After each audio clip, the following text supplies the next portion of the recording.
The House is set to vote tomorrow on whether to strip the Republican Congresswoman Marjorie Taylor Greene of her committee assignments because of her past support for wild, reckless, and dangerous conspiracy theories, including QAnon. Today, Democrats on the House Rules Committee gave the go-ahead for the vote and said they must act because Republicans are not taking any action.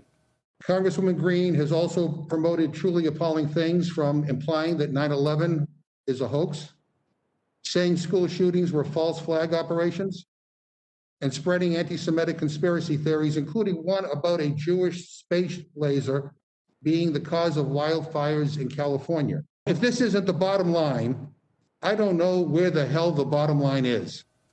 The House Minority Leader Kevin McCarthy released a statement today condemning Greene's past comments, but he says the resolution to remove her from committees is a distraction for the Congress. Strikingly, the House GOP is also deciding whether they'll remove the Congresswoman Liz Cheney from her leadership role as the number 3 Republican in all the House after she voted to impeach the former president. A source tells NBC News that Representative Cheney refused to apologize for impeaching the former president during a reportedly raucous, closed-door GOP meeting that's ongoing now. NBC's Sahil Kapoor now. Sahil, Republicans are going to have to be on the record tomorrow with this vote.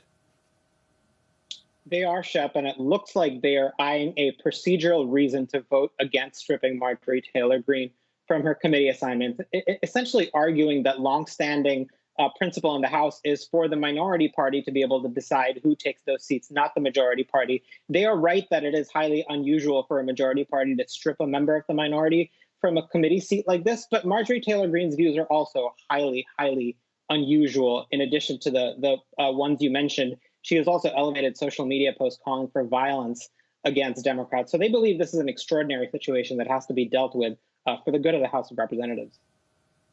But on Congresswoman Cheney, is she in a position now to beat back this backlash?